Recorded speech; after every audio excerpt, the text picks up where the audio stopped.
أعلنت الجامعة الملكية المغربية لكرة القدم بشكل رسمي أن ملعب الأمير مولاي عبد الله بالرباط سيحتضن أول مباراة رسمية بعد اكتمال أشغال التجديد الشاملة.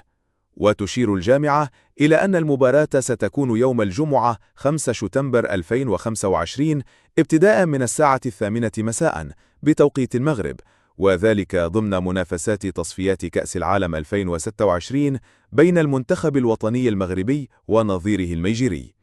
هذا الحدث يمثل افتتاحا رسميا للملعب في هيئته الجديدة بعد خضوعه لعملية تحديث واسعة شملت بنيته الأساسية وتجهيزاته ليكون واحدا من أبرز الملاعب الحديثة على المستوى القاري والدولي، بطاقة استيعابية تقدر بحوالي 70,000 متفرج وبمواصفات عالمية متقدمة.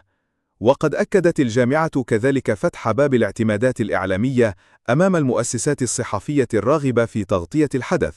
شكرا لكم على المشاهدة وإلى اللقاء.